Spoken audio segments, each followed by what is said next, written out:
Well, welcome to another episode of Dad's Old Car. In this episode, we've got a real dad story. I'm joined by Brendan Dugan and Robyn Clauson, and Robyn's got this car back. His father bought this car back in 1972, absolutely brand new, and Brendan got to drive it.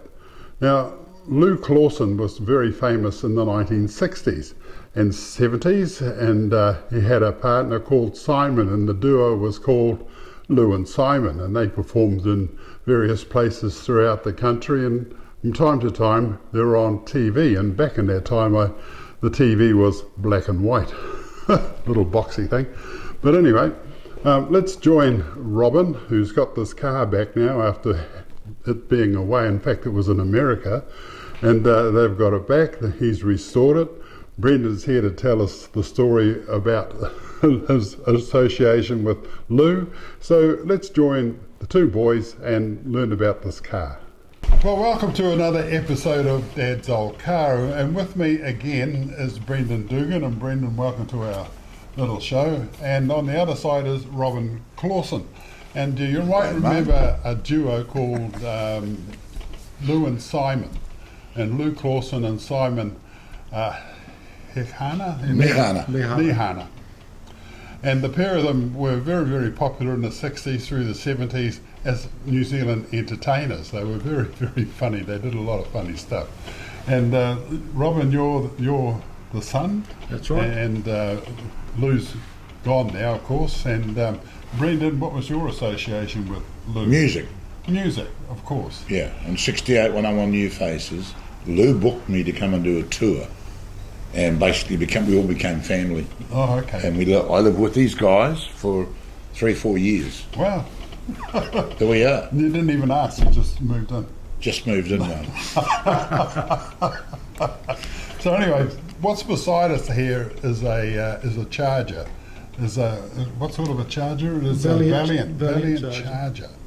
What a magnificent car. And this is yours, Robyn? It is now, yes. Yeah, and it belonged to your father? That's right, from you, yep. And Brendan, you had the privilege of driving this thing with Lou in it. I drove for a couple of years, and we toured. In fact, Robyn showed me a photo today of the car in Bluff.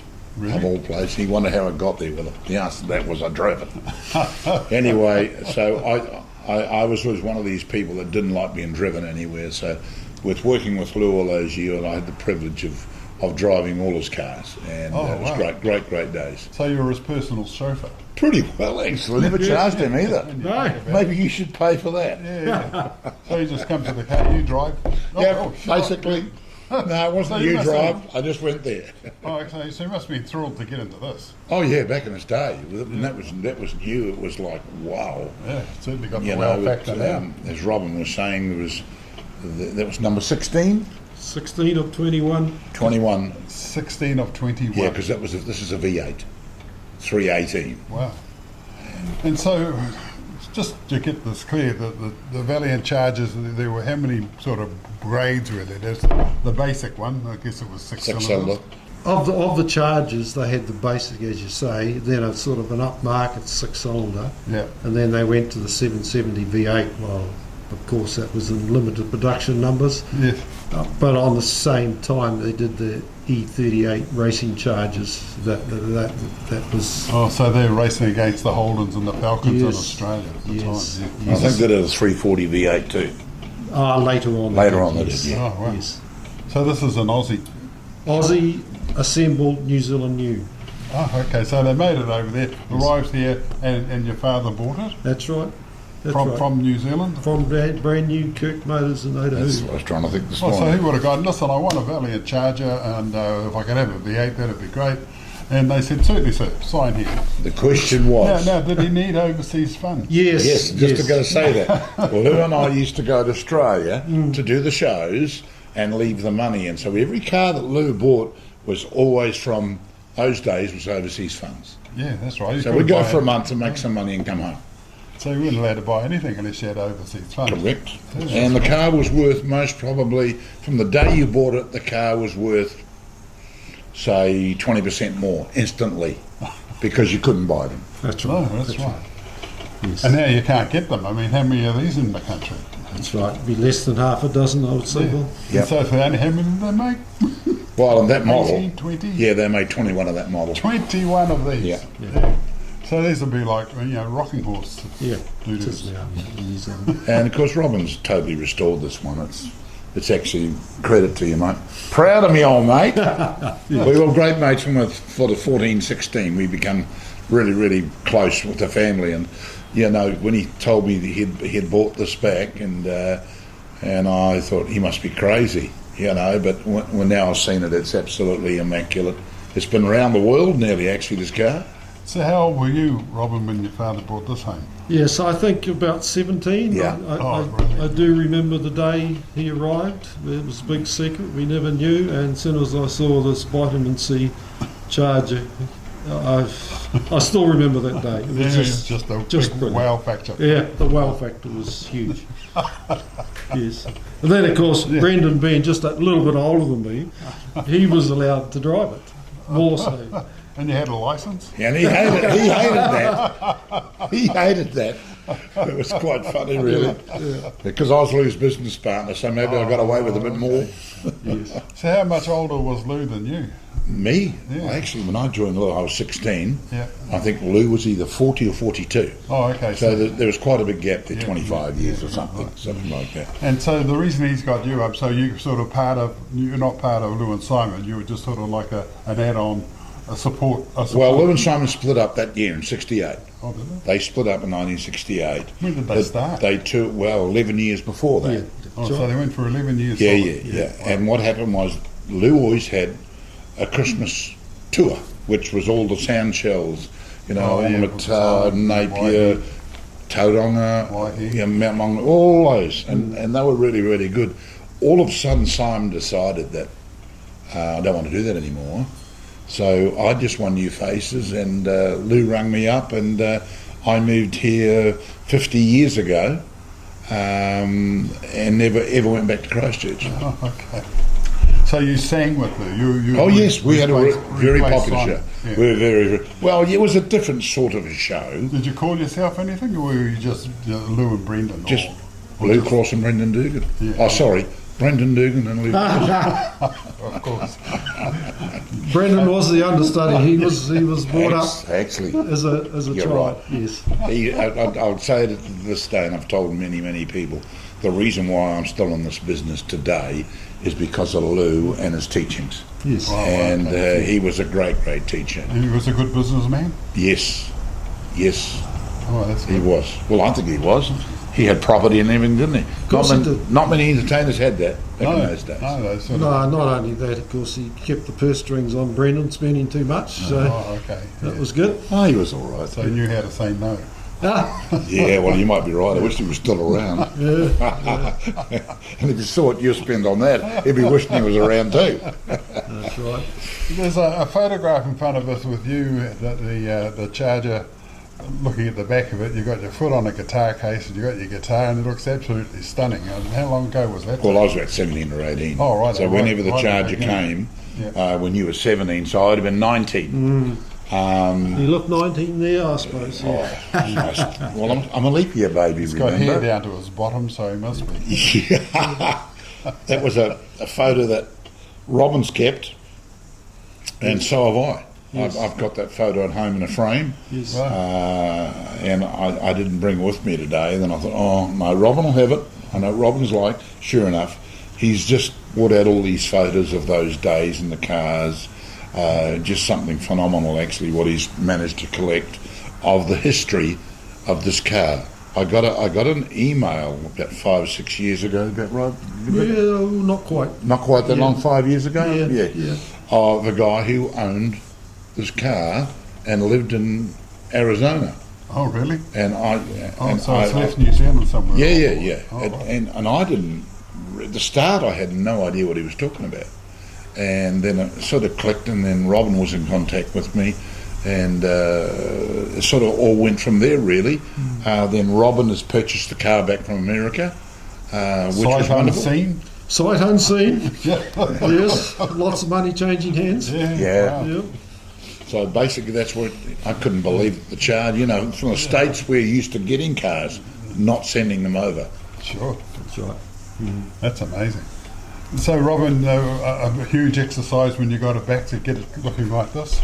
Yes, we initially drove it straight off the boat for a limited time, then realised, look, it just needed fixing to properly. That vitamin C just had to be shown off, and so it was a complete restoration. So the colour is vitamin C? Vitamin C factory, yes. As you see the car now, it is as factory as it can be. Wow. Yeah. And there's lots of cars in New Zealand that are like that. They've come in as rust buckets and they've turned them back to, as they drove off the factory floor all those years ago. It's just amazing. The guys' innovations in New Zealand to restore stuff. Absolutely amazing. Well, I think this car's got its own touch too. Lou had his, like he put a V8 badge ahead, and I remember Lou buying this, going to the Rover people who had a beautiful V8 badge, and Robyn's put it back on. It was taken off, and Robyn's put it back on, and I always remember this car because looking at it, the V8s were the only ones that had overriders on the bumper. The back, so the six-cylinder ones never had that. And when I first saw a photo of the car, I thought, no, that's not the car. And then I said to Robyn, I said, well, hang on, what about the overriders on the back of the car, on the bumpers? He said they were in the boot. Yeah, everything was in the boot. Everything. Still that same V8 badge. Oh, wow. The tow bar, which Brendan had his photo taken with, and that's still back on the car. So yes, it's completely original. It's just scary to the fact that it's still all there. Those parts are never there 50 years later. But They've only built 21 of them. Yeah. Yes, into New Zealand, yes. I would say if Robyn hadn't got him when he did, they would get into the point that in 5 or 10 years you won't be able to find another one. No. And I think if you could see on camera what the paintwork is absolutely stunning. It looks totally original. It's hard to get cars like that have been repainted that don't look repainted, and that's just original. Beautiful.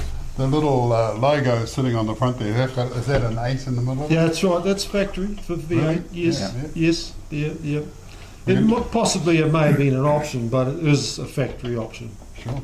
Yeah. Wow. Now, big question. When you were driving it, how fast did you get it up to? Beautiful weather here today, isn't it? I honestly don't remember. It's got a speedo. It goes, how far does that speedo? In miles too, Brendan. Yeah. Well, I'm telling you right now, if I had have tried to do that sort of thing, I think Lou would have said, "Now, come on, boy. Come on, boy. You're not allowed to do that." It'll do 100 mile an hour. See, With these, I would have thought. Dad must have been away for a week. We shouldn't go there, though, should we? No. And so well, it's automatic. It's automatic. Yes. Yeah. So just into gear, and you don't think about gears anymore after that. No. No. No. A beautiful handling car for its era too. The Charger was always a good handling car. Yeah. I remember I think it came out about Valiants, to start off, about 1960, 1961, they had a sort of a sloping six-cylinder engine in them. They were... Slant six, they called it. That's right. AP. They had a very, sort of like wedgy shape to them. Yep. Yeah, everybody went, oh, wow, look at that. What's that? I had the VC model, as I was telling you before, which got written off. But there was something special about those old cars, the Valiants, and not so many left, these days. And they kept that shape for 3 or 4 years, I think. They just changed the grill and the little few bits and pieces, but the actual, that shape was around for quite a while. A lot of cars, like Hillmans and Comet trucks, and that same shape, different bits and pieces around them. I think the Valiants always had the wow factor, whereas the Holden and the Fords were a bit boring.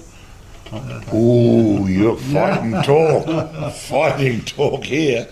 But you're right. Yeah. The front, particularly the front of these cars. Yes. For what they were in their race day, and with the 6 cylinders, with all the Webers on the side, hanging off the side of them, well, they were incredible because they're a big car, and they moved them. I think they were 140 mile an hour car or something, or maybe more. They were just a wonderful car. They really, really were. Excellent. Well, I think what we should do now, folks, is we'll do a little bit of reenactment, and we'll get Brendan to pose like he did back in the day with his guitar and his guitar case and looking like that, and then we'll transpose that into him driving it away at 100 miles an hour.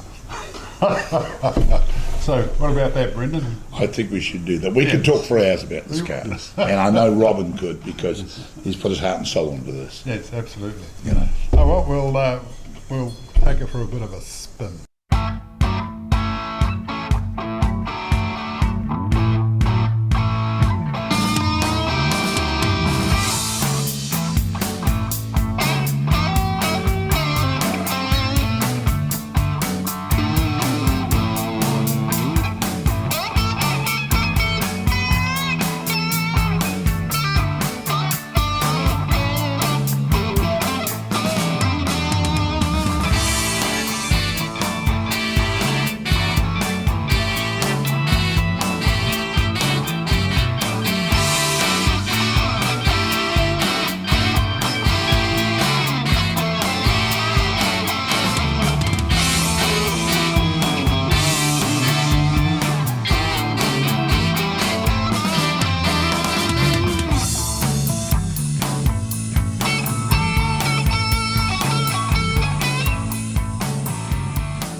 Our next story is done by our camera person, Linda, and she's joined by Nigel Fraser, who's got this lovely old Chev, and they go for a ride through the countryside, up into the snow and back again. So let's join Linda and Nigel. And look, we're looking at this gorgeous car today. I know it's a Chev and it belongs to Nigel Fraser. Nigel, can you tell us about this car? Yeah, I can. It's a 27 Chevy. Basically built it from genuine parts to what it would have been in the day, and it's just a great car to drive on a beautiful day like today, and we'd like to go for a ride. Well, there's a thought. I'd love to go for a ride. Great. Thank you. Got some helmets here. This is for you. Oh, wow. Thank you. Swap that one there. Is that possum in there? It certainly is. Keeps the brain warm. That's what I need. A warm brain. But I need a smaller head. Oh, she's a bit tight, is it? Oh, it's really tight. Is this Michelle's? Yep. I think I've got her on. I might have cold hands, sorry. It's alright. I'll just stick it on the first hole. There you go. Looking the part now. Thank you. Not too tight. No, that's great.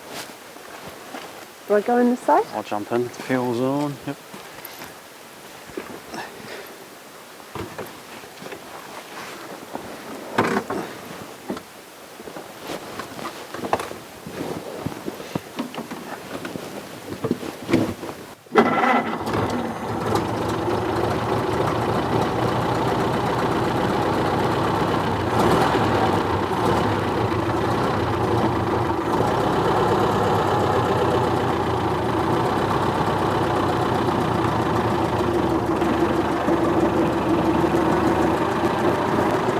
So where are we going, Nigel? On an adventure. Oh, great. I love adventures.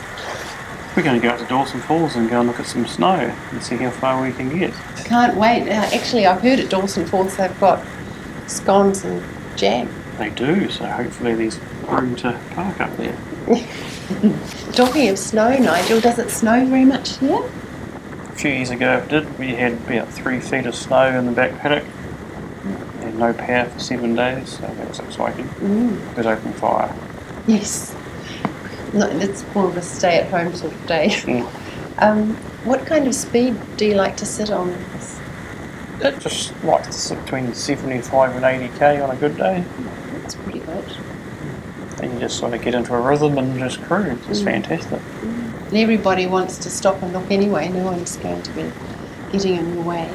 No, people just try and stop you to take photos or talk to you to ask you what it is, and kids want to jump in it and have photos taken, and it just turns into quite a long day meeting lots of interesting people that want to look at your car. Very nice. Have you ever raced it? I have. I've done the Leadfoot in 2016 up at Harhay at Rod Millen's driveway. Raced against Scott Dixon, so that was an exciting weekend. Yes. And then I did the Winnie Hill climb back at Hara, and I got second to last, since I was the second the oldest car there. So that was, I beat my opponent by half a second.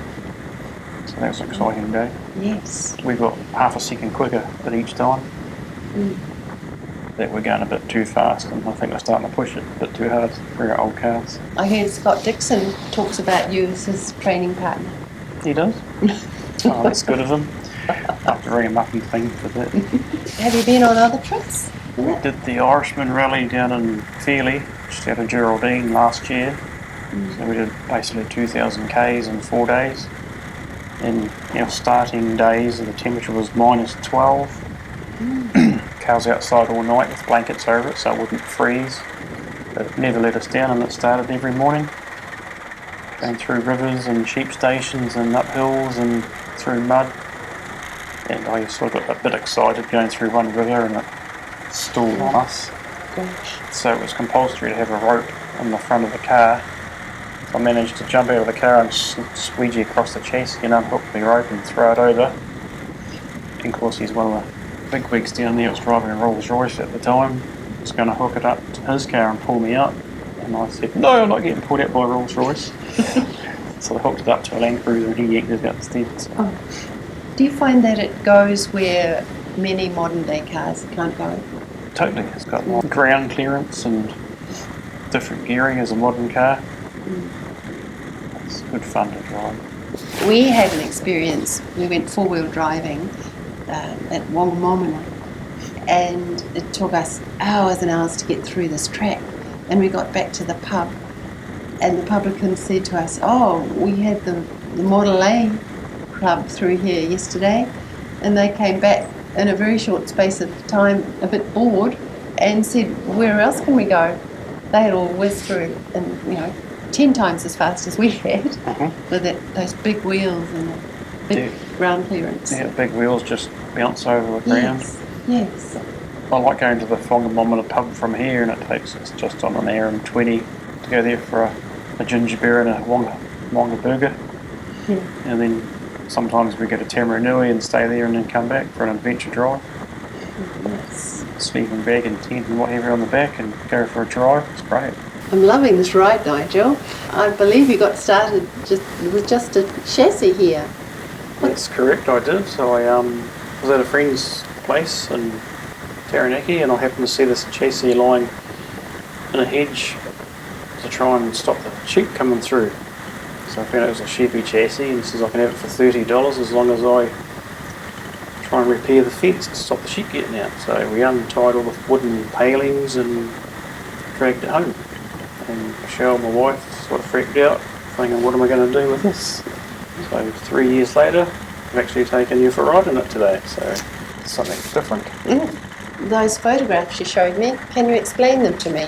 Probably 2 months worth of work in there. It's just a pre-mock-up of the parts that I've got, and basically making a cardboard template of the body to see if it's proportioned right and if it's enough leg room.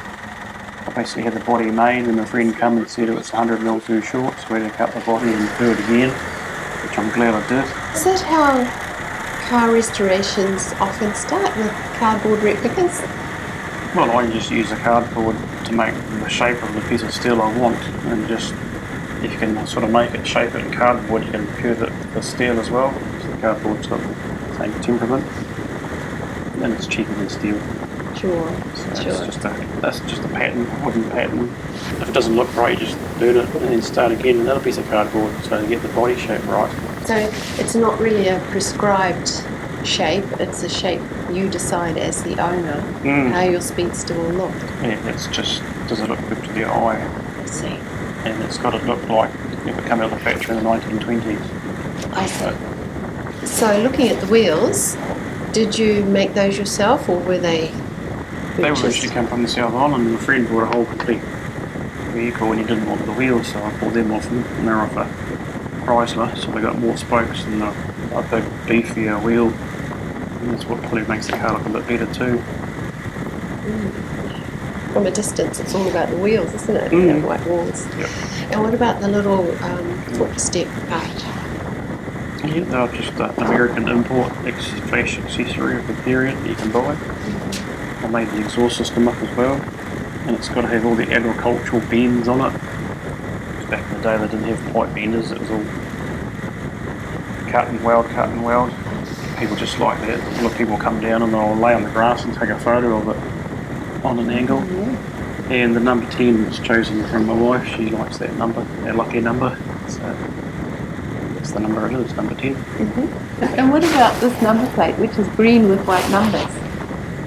That's an early 30s plate that I had lying around just to fill in the gap while I was putting it together. And it's got the little triangle underneath saying caution, 2-wheel brakes only. So the brakes, tell us about the brakes. They'll slow me down, so they only work from the back wheels only because there's nothing on the front. So you've got to prejudge your stopping distance so you can't get too close to a car in front of you. So if someone stops in front quickly, you've got to, what way are you going to shoot back to? Which ditch you're aiming for. Yep. Or you see a gap and bury it, go faster. Right.